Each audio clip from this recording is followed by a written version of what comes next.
Shalom à tous, c'est encore moi, Atoms Mouma de Fil la Cité d'Exaucement. Bienvenue à ce grand résumé de tout ce qu'a été l'enseignement pendant le mois. Pendant ce mois-ci, nous nous sommes centrés sur connaître mon Église. Le but ici, c'est pas parler de mon Église, c'est pas l'Église d'Atoms, mais c'est l'Église de Christ dans laquelle nous faisons partie. On essaie de s'identifier par ce pronom possessif pour dire mon Église. Nous essayons de connaître ensemble l'Église que Christ a fondée, que Jésus appelle son Église. Ça veut dire quoi? Au début de ce mois, la première intervention consistait à donner les 7 fondements de l'Église biblique.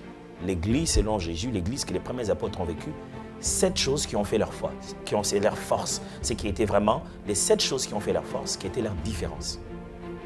Au second dimanche, on a insisté sur un élément particulier qui fait une église locale aujourd'hui. Quand quelqu'un dit qu'il va dans une église, il veut dire qu'il va fréquenter et participer à un culte d'une assemblée locale. Alors le culte, c'est quoi? Passons, on a pris le temps de comprendre, est-ce que le culte est une force ou une faiblesse?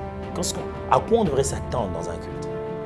Le troisième dimanche, on a passé du temps à parler de Cité d'Exaucement. Cité d'Exaucement, c'est le nom de l'église où nous faisons partie. Cité d'Exaucement. Quelle est la pensée de Dieu derrière le fait de former ou de commencer cette église locale appelée Fila Cité d'Exaucement? On a vu comment Jésus parlait d'être la lumière du monde, le sel de la terre, la lampe allumée dans la maison et de pouvoir éclairer à travers nos bonnes œuvres une ville bâtie au-dessus d'une montagne qui ne peut échapper de regard. C'est ça, Fila Cité d'Exaucement. Et en ce dimanche particulier, nous avons conclu les éléments généraux ou génériques de cet enseignement sur connaître mon Église en parlant de ce dont nous avons besoin pour être prêts pour l'enlèvement.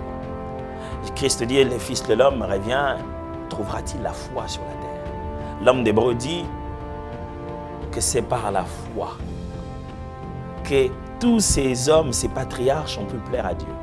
Et on a essayé de parler de la foi chrétienne, qui n'est pas cette croyance extérieure que l'on a tendance à entendre ou c'est à force de croire une chose qu'il existe. Non, Dieu existe déjà et nous lui faisons confiance. En résumant, l'idée de la foi chrétienne, c'est une connaissance claire de la personne de Dieu, une confiance ferme à sa parole et une croyance qui est bien établie à sa nature. On croit parce qu'on connaît et on fait confiance. Connaître, faire confiance et croire. Et ceci nous permet de comprendre à la fois qu'est-ce que l'Église, comment elle fonctionne, qu'est-ce qu'elle est et quelle est sa destinée. L'Église finira où? L'Église ne finira pas sur la terre.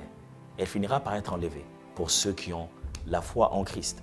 Et pendant ce temps, nous continuons à avoir des moments de petites présentations de chaque ministère de l'Église pour essayer de nous faire comprendre comment nous fonctionnons. Les femmes ont présenté, les enfants ont présenté, il y a encore plus. Il y aura d'autres présentations. Restez connectés, essayez de découvrir qu'est-ce que c'est que réellement fut la Cité d'Exaucement. Et si vous le voulez bien, faites de cette maison la maison de Dieu pour vous accueillir vous. Alors, bienvenue à Fil la Cité d'Exaucement. Que Dieu vous bénisse.